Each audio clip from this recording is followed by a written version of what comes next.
오늘 말씀의 제목은 새해를 시작하면서 우리 교회를 향한 비전, 안디옥 세움교회 교회 비전, 또 개인적인 비전은 무엇인지 함께 나눠보도록 하겠습니다.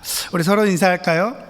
우리 한번 예배하면서 인사하지만 또 한번 인사하면서 시작할까요? 잘 오셨습니다. 함께 예배하게 되셨습니다. 사랑하는 성도 여러분, 혹시 우리를 향한 하나님의 비전을 아시나요? 많은 그리스도인들이 도대체 하나님이 나를 향한 비전은 무엇일까 하고 궁금해하고 있습니다. 우리 교회를 향한 비전은 무엇이고 또 내 개인적으로 나에게 하나님의 비전은 무엇일까라고 궁금해할 것 같습니다. 한번 주보를 한번 보시겠어요? 주보에 있는 내용을 가지고 있는 말씀을 가지고 여러분을 간단히 나누고 오늘 본문 말씀을 나누도록 하겠습니다.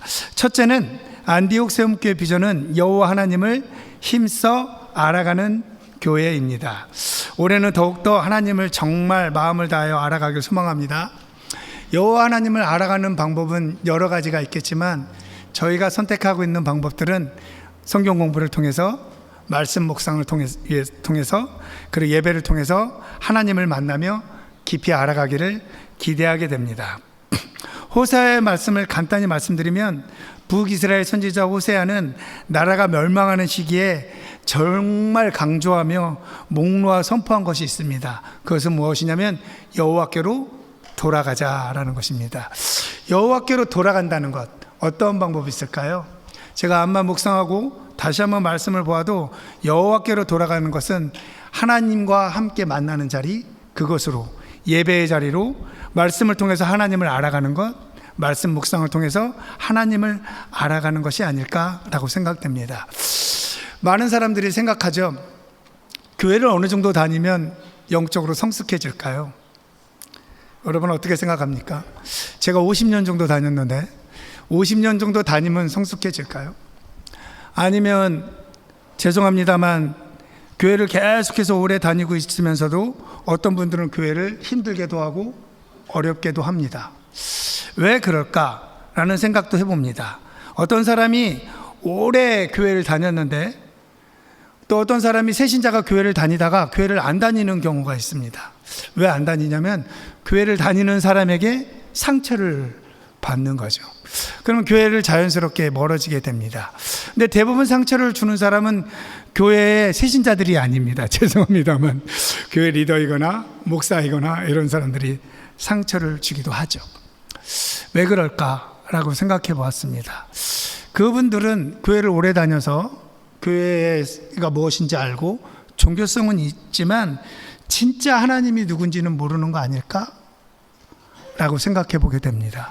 그래서 성경은 하나님을 알되 힘써 알자라고 말하고 있죠. 사랑하는 성도 여러분, 만약에 그 새신자나 여러분이 교회 안 다니는 친구가 아니면 교회 다니는 누군가가 여러분에게 왜 신앙생활 하세요? 라고 물어보면 여러분 어떻게 대답하고 싶으세요? 여러분 왜 신앙생활 하세요? 그리고 물어보면 딱 떠오르는 게 있나요? 사람마다 다르겠죠. 저에게 물어보면 저는 이렇게 말합니다. 하나님을 만나고 하나님하고 친해지려고. 하나님을 알고 하나님하고 친해지면 뭐가 좋은데요? 하나님하고 친해지면 내 삶이 행복해지고 주님이 주신 평안으로 가득해서 하나님하고 친해지는 게 내가 신앙생활하는 목적입니다, 본질입니다 라고 말하고 싶습니다. 하나님을 알아가는 것, 하나님을 만나는 것, 이것은 예배를 통해서, 예배의 간절한 사모함을 통해서 우리는 하나님을 만나간다고, 알아간다고 확신합니다. 두 번째 우리 비전은 예수님의 제자가 되고, 주보에 보시면 제자 삼는 교회입니다. 마태복음 28장 19절에서 이렇게 말씀하죠. 그래서 저는 이걸 줄여서 말씀을 가르치고 지켜 행함으로 제자가 되자라고 말하고 싶습니다. 사실 많은 교회에서 각자의 교회의 사명을 제시하기도 합니다. 하지만 오늘의 이 말씀은 모든 그리스도인들에게 당연히 마땅히 가져야 될 사명이며 비전이라고 생각합니다. 저도 처음에 안디옥 교회에서 목회를 하면서 우리 교회의 특별한 사명과 비전을 위해서 고민하고 기도하였습니다. 그리고 열심히 기도하면서 계속해서 비전을 주세요 하기도 하였죠. 그런데 정직하게 표현하면 사실 작은 교회, 라고 표현해 볼게요. 많지 않은 교인들이 있는 교회 목사들은 사실 한 분 한 분이 오는 게 굉장히 중요합니다. 일희일비하진 않지만 한 가정이 왔다가 한 분이 왔다가 교회를 안 오거나 또 오게 되면 되게 관심을 많이 갖게 되죠. 교회를 계속해서 유지하려고 애쓰고 좋은 교회를 세우려고 애쓰기 때문이라고 생각합니다. 그런데 어떤 가정이 또 떠나거나 이러면 많이 흔들기도 하고 상처를 받기도 합니다. 어떤 분이 저에게 이렇게 물어보더라고요. 교회를 목회하면서 제일 힘든 때는 언제예요? 라고 물어보는데 언제가 힘들어요? 그런데 처음에 떠오른 거는 글쎄요 라고 하다가 나중엔 저한테 주시는 마음은 어떤 한 가정이나 어떤 사람들이 교회를 떠나갈 때 힘든 것 같습니다. 그런 시기가 있었던 것 같아요.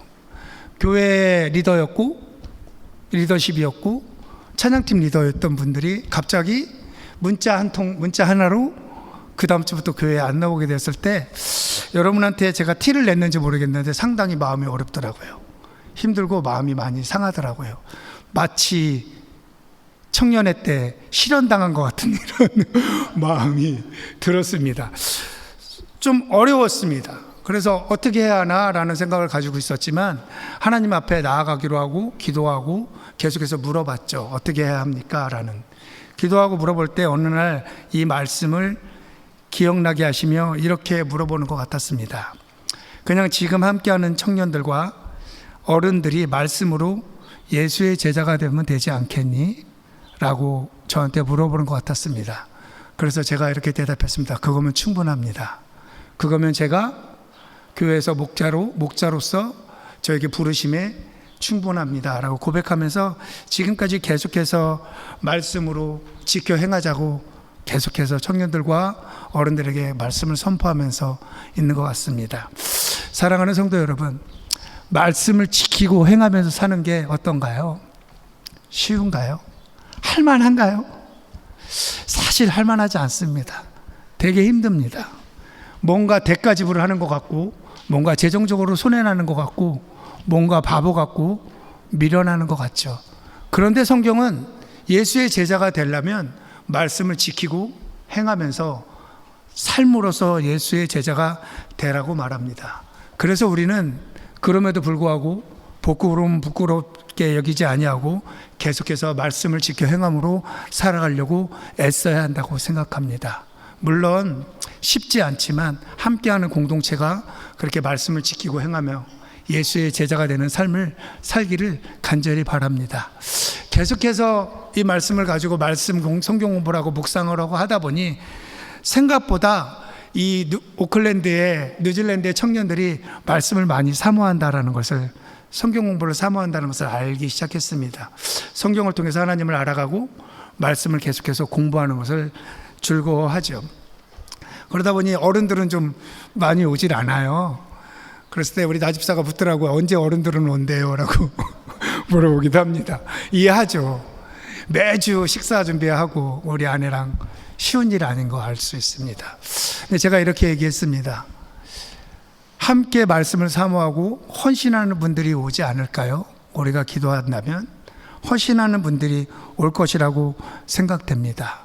또한 2년 정도 이렇게 말씀을 지키고 행하자라고 계속 얘기하다 보니까 저만 그런지 모르겠는데 청년들이 조금씩 말씀에 따라 살아가려고 애쓰는 모습이 제 눈에 조금 보여서 감사하고 기도하게 됩니다. 그래서 계속해서 말씀을 지켜 행하고 수요일 날은 기도하는 것을 멈추지 않을 생각입니다. 또 하나는 가능하면 아웃리치나 선교지에 가서 말씀을 가르칠 수 있는 기회들을 우리에게 좀 이렇게 달라고 하나님께 기도하고 있습니다. 함께 기도하면서 우리에게 주신 말씀을 따라 지켜 행하면서 우리에게 기회를 주시면 복음을 전하며 살아가는 우리가 되기를 그리스도의 이름으로 축원드립니다. 세 번째는 안디옥 세움교회 비전이기도 하지만 우리를 향한 각자의 비전이기도 합니다. 사실 영적 성숙, 성경 공부를 오래 하고 막 이러면 좀 성숙해지고 달라져야 되는데 안 그런 경우도 많이 있습니다. 성경 공부를 통해서 하나님을 지식적으로 알기만 하면 사실 어쩌면 교만해져서 문제가 생기는 경우도 좀 있죠. 수준이 달라지지 않죠. 물론 신념이 같은 사람이 모여서 좋은 공동체를 만들어가면 영적 수준이 어느 정도는 깊어지진 않겠지만 같이 좀 좋은 점은 훨씬 많이 있겠죠. 제가 그러나 오늘 드리고 싶은 말씀은 빌립보서 2장 5절 말씀을 여러분하고 깊게 나누기를 소망합니다. 빌립보서 2장 5절 말씀 한번 보시겠습니까? 너희 안에 이 마음을 품으라. 곧 그리스도 예수의 마음이니. 여러분을 향한 하나님의 비전은 한 가지입니다. 모든 그리스도인을 향한 하나님의 비전은 딱 한 가지입니다. 너도 내 아들 예수처럼 살았으면 좋겠어. 내 아들 예수의 마음으로 이 땅에서 살았으면 좋겠다가 하나님이 여러분 향한 비전입니다. 어쩌면 이 말씀은 제가 설교하면서 가장 많이 강조하고 있는 부분 중에 하나입니다. 사랑하는 성도 여러분, 영적 성숙은 외형적으로 보여지는 은사가 아닙니다. 영적 성숙은 심지어는 그 사람이 여러 나라의 말로 방언을 한다 할지라도, 예언을 한다 할지라도, 심지어는 신유의 은사가 있고 병 고치는 은사가 있다 할지라도 그것은 영적으로 성숙함이 아니라 그것은 하나님 주신 은사입니다. 그때의 선물이죠. 진짜 영적으로 성숙한 사람은 예수님의 성품을 많이 담는 사람들입니다. 예수님의 성품으로 이 땅 가운데 살아가는 사람들, 그 사람들이 영적으로 성숙한 사람들이죠. 한글로는 예수의 마음을 품어라 라고 말하고 있지만 어떤 영어 버전에는 이렇게 되어 있습니다. Your attitude should be the same as that of Christ Jesus 라고 말하고 있죠. 여기서 말하는 것은 마음, 하트라고 표현하지 않고 attitude, 태도라고 표현하고 있습니다. 그렇다면 우리 그리스도인들의 삶의 마음과 태도는 매우 중요합니다. 예수님을 닮으려고 하는 마음뿐만 아니라 삶의 태도도 예수님처럼 살아가야 한다라고 말하고 있는 것이죠. 그렇게 살아가는 방법을 성경은 아주 앞에서부터 자세히 풀어주고 있습니다. 1절에 보면 그러므로 그리스도 안에 무슨 권면이나 사랑의 무슨 위로나 성령의 무슨 교제나 긍휼이나 자비가 있거든 이라고 말하고 있습니다. 너희가 서로 권면하고 싶을 때, 서로 위로하고 긍휼이나 자비를 베풀 때 다툼이나 허용으로 하지 말고 오직 겸손한 마음을 가지고 하라라고 성경은 미리 이야기합니다. 예수 그리스도의 마음, 어떠한 마음이냐? 겸손한 마음으로 이렇게 자신의 사역을 감당했다라고 말하고 있습니다. 바울은 빌립보의 모든 성도뿐만 아니라 특별히 현대교도의 직분자들, 교회 리더들, 그리고 그리스도인들에게 이렇게 말하고 있습니다. 누군가가 도움을 줄 때, 누군가에게 뭔가 권면을 할 때 단순히 물질적인 것만을 기억하게 하는 게 아니라 그 사람의 마음을 감동을 주도록 기억하도록 하라라는 것이죠. 어떤 사람이 어떤 마음으로 나를 돕는지, 어떤 마음으로 위로를 하는지, 어떤 마음으로 권면을 하는지 우리는 그 사람의 마음을 받게 되며 그 마음을 기억하게 됩니다. 우리는 받은 물질보다 사실 마음을 더 기억하게 되죠. 요즘 세대는 더 그런 것 같아요. 요즘 세대 여러분들 손편지 받아본 적 별로 없죠. 이렇게 다 텍스트 메시지로 받아서 왠지 사람이 이렇게 정성스럽게 쓰면 마음도 있는 것 같고, 그래서 아날로그 시대는 그게 더 좋은 것 같다는 마음도 듭니다. 특별히 빌립보 교회는 분열의 문제는 어떤 유대인과 이방인의 인종 간의 갈등보다는 교만과 이기심으로 인한 문제가 컸던 것 같습니다. 어쩌면 현대 교회에도 이게 적용되지 않을까요? 무슨 권면이나 사랑의 무슨 위로나 성령의 무슨 교제나 긍휼이나 자비가 있거든 서로를 존중함으로 해야 함을 말하고 있습니다. 우리는 연약해서 누구나도 힘들어하죠. 외로워하고. 그래서 권면이나 사랑의 위로가 필요합니다. 하나님으로부터 위로받을 자들이 아닌, 내 것이 아닌 하나님의 위로를 나누어주는 겸손함으로 해야 한다라고 성경은 말하고 있습니다. 교회 안에서요, 사역을 하고 혹시 우리가 생각했던 기준보다 부족하였을 때 교회를 분열하게 만들고 어렵게 만드는 가장 좋은 방법이 있습니다. 뭔지 아십니까? 누가 뭘 잘못했는지 찾아내는 겁니다. 잘못한 사람을 찾아내서 책임을 묻는 거죠.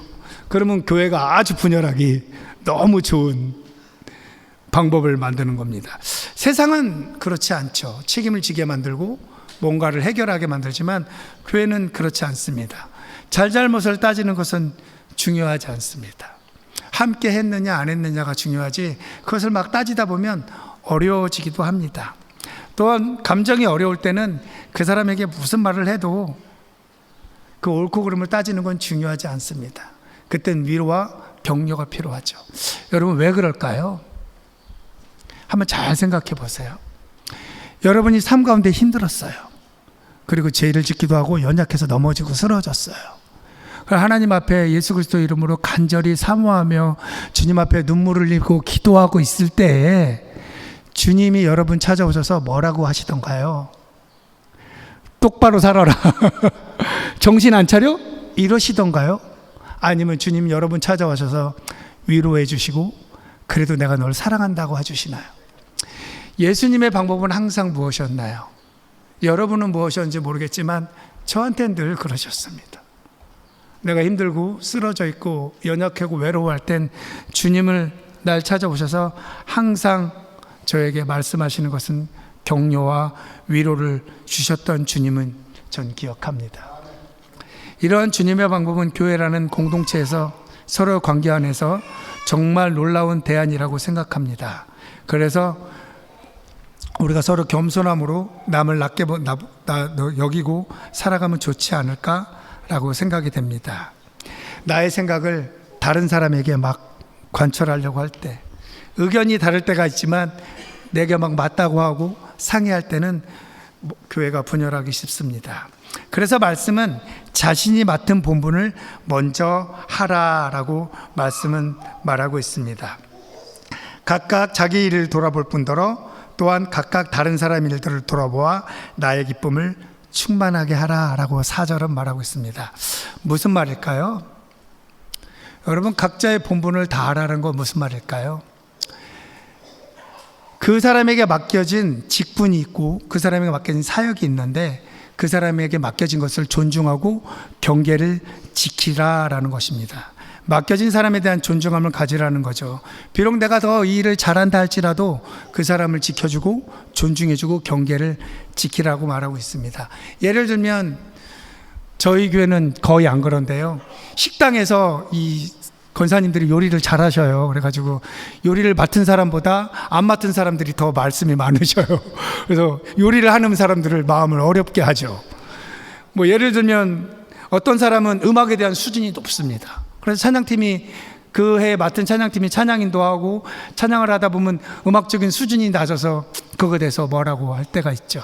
경계를 넘어서 뭐라고 할 때가 있습니다. 어떤 사람은 경험이 많아서 이렇게 해라 저렇게 해라라고 말할 수도 있죠.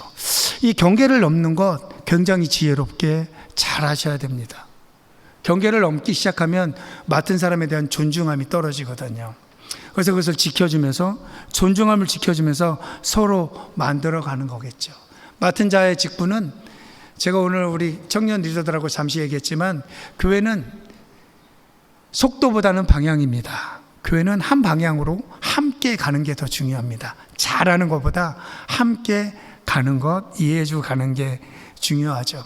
교회 안에 분열이 생기는 것으로 인하여 기쁨이 깨지기 때문에 그렇습니다. 분열이 생기면 기쁨이 깨집니다. 그래서 함께 복음을 위하여 협력하고 분투할 때 서로 모든 일에 사랑으로 한 마음으로 품을 때 이것으로 인하여 우리가 함께 충만한 기쁨을 누리게 된다라고 성경은 말하고 있습니다. 교회는 기쁨이 가득하고 즐거운 곳이어야 합니다. 여러분, 어떤 교회가 되길 바라시나요? 저는 이런 교회가 되었으면 좋겠습니다. 그리스도 예수의 마음을 품고 서로 기쁨이 충만하고 말씀을 사모하는 이런 교회가 되기를 간절히 바라게 됩니다. 바로 이런 교회는 성령 충만함으로 하나가 되려고 굉장히 많이 노력하고 있는 교회죠. 어떻게 하면 하나가 될 수 있을까요? 여러분, 우리가 인간이 같이 만나서 공동체를 이루는데 어떻게 하면 하나가 될 수 있을까요? 그것은 오늘 5절의 말씀입니다. 그리스도 예수의 마음을 품는 거죠.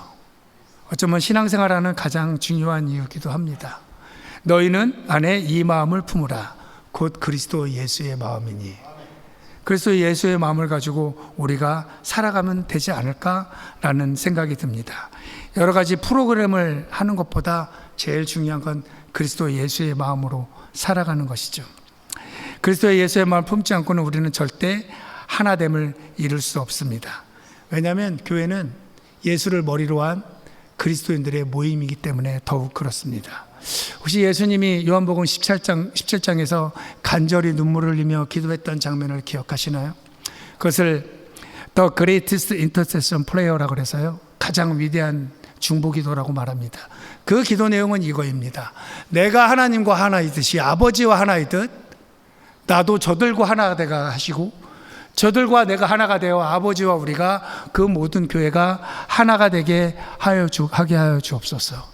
이게 예수 그리스도께서 기도하신 가장 큰 목적입니다. 예수 그리스도께서 주기도문을 가르쳐 주실 때 하늘에서 이루어진 것 같이 땅에서도 이루어지더라고 말씀하신 것은, 하늘에서 우리가 하나였던 것처럼 땅에 있는 교인들이, 땅에 있는 그리스도인들이 하나가 되기를 소망합니다. 하나가 되었으면 좋겠습니다라고 기도한 거라고 생각됩니다. 이제 6절부터 8절은 바울은 그리스도의 마음이 무엇인지 그리스도의 겸손한 본을 통해서 보여주고 있습니다. 그는 근본 하나님의 본체이시나 하나님의 동등됨을 취할 것으로 여기지 아니하고 오히려 자기를 비워 종의 형체를 가지사 사람들과 같이 되셨고 사람들의 모양으로 나타나사 자기를 낮추시고 죽기까지 복종하셨으니 곧 십자가에 죽으심이라 라고 표현합니다. 이거는 우리는 이렇게 받아들이지만요, 사실 빌립보 교회에 있는 빌립보 교인들은 많은 사람들이 이 태역 군인들이었습니다. 로마에서 굉장한 공을 많이 세운 사람들이 이제 군인을 은퇴하고 가서 휴양처럼 쉬고 있는 곳이 빌립보라는 지역이었습니다. 얼마나 로마에 대한 로열티가 크겠습니까? 로마를 사랑하는 마음이 크겠죠. 근데 그 로마의 반역죄로 십자가의 처형을 죽었던 예수 그리스도라고 표현을 합니다. 이들에게, 정말 이 교인들에게 이런 그리스도의 마음을 품으라고 하는 게 쉬운 이야기일까요? 프라우드가 강한 그들에게 상당히 어려운 얘기일 수 있습니다. 그러한 빌립보 교인에게, 하지만 성경은 그리스도 예수의 마음을 품으라고 합니다. 우리에게도 그리스도인에게 그리스도 예수의 마음을 품으라고 말하고 있죠. 어느 것이 더 어렵지는 상황에 따라 다르겠지만 중요한 것은 그리스도 예수의 마음을 품는 거죠. 우리는 이렇게 기도합니다. 예수 그리스도의 마음을 갖게 해주세요. 또한 찬양도 합니다. 그러나 가만히 보면 예수님처럼 살고 싶은 마음은 좀 없는 것 같습니다. 저는 그렇습니다. 참 쉽지 않으니까요. 심지어 목자로 살아가는 저도 정직하게 이 마음을 품고 싶은 마음을 없는 것 같기도 합니다. 사실 그리스도인이라고 하기엔, 예수님처럼 살기엔 너무 힘들다고 생각하는 마음이 있죠. 그렇게까지 예수님처럼 수치를 당하면서까지 복음을 전해야 하나? 라는 마음이 들기도 합니다. 심지어 교회 안에서도 그렇게 하고 싶지 않은 자신을 발견하게 하죠. 우리가 교회 안에서 함께 사역하면서 살아갈 때 우리의 마음이 상처를 받고 실패감이 있다면 그것은 아마 그리스도의 마음을 품지 않았을 때가 아닐까라고 생각하게 됩니다. 이번에 아프리카를 다녀왔습니다. 왠지 힘들었습니다. 뭔가 이제 나이도 있고 여러 번 갈수록 제 마음이 너무 힘들더라고요. 왜 힘든가라고 요즘 생각해 보니까 여성 호르몬이 많아져서 그러나 감정이입이 점점 더 되는 거예요. 그 아이들이 너무 불쌍해서 어떤 날은 눈물을 흘리며 기도합니다. 너무 안 됐어서, 소망이 없는 것 같아서. 그래서 많이 힘들었습니다. 그러다 보니까 뭔가 목적이 없어진 느낌이 들면서 이제 난 뭘 하지? 라는 생각이 사실 힘든 시간을 보내오고 있었습니다. 그러다 보니까 몸도 아프고 막 그랬죠. 그러던 제게 오늘 말씀을 준비하면서 다시 한번 예수님의 마음과 태도를 닮아가는 것이 나의 삶에 하나님이 주신 비전이며 나의 비전이 되는 것을 깨닫게 되었습니다. 다시 한번 마음으로 되새기게 되면서 다 표현 못해도 예수님 닮으려고 노력하는 것이 중요한 삶의 비전이고 목표임을 다시 한번 깨닫게 됩니다. 비록 내가 한참 부족하지만 그 아이들을 생각하면서 눈물을 흘리는 이 마음조차가 주님이 주신 마음이 아니면 무엇일까라고 생각하면서 다시 한번 이 마음조차도 주님이 기뻐하시는구나 라는 생각이 들었습니다. 그래서 하나님이 주신 마음을 계속해서 지키려고 했을 것 같습니다. 저는 예수 그리스도의 마음을 갖는 것을 포기할 수가 없습니다. 여러분들도 그렇게 하시길 바랍니다. 왜냐하면 우리가 예수님처럼 이 땅에 살아가는 것이 하나님이 여러분을 향한 비전이며 상급이기 때문입니다. 우리는 반드시 이 마음이 필요합니다. 이 마음이 없이는 우리의 비전을 이룰 수도 없고 하나됨을 이룰 수도 없으며 고난 가운데서도 기뻐할 수도 없습니다. 마지막으로 질문 한번 하겠습니다. 사랑하는 성도 여러분, 나는 그리스도인인가요? 나는 예수를 따르는 사람인가요? 나는 예수의 제자가 되기로 소망하는 사람인가요? 그렇다면 그러한 삶을 살아가길 바랍니다. 그래서 그러한 삶을 충성되이 살아가다가 그날에 주님 만났을 때, 야, 너 참 내 아들 예수를 많이 닮았다. 내 아들 예수랑 많이 닮은 삶을 네 인생 가운데 살았구나 라고 하는 우리 하나님이 주시는 축복의 상급을 받으시길 바랍니다. 그것이 영적 성숙이며 그것이 우리가 품어야 될 비전이라고 생각합니다. 주님의 마음을 품고 살아가는 우리가 되기를 그리스도의 축원드립니다.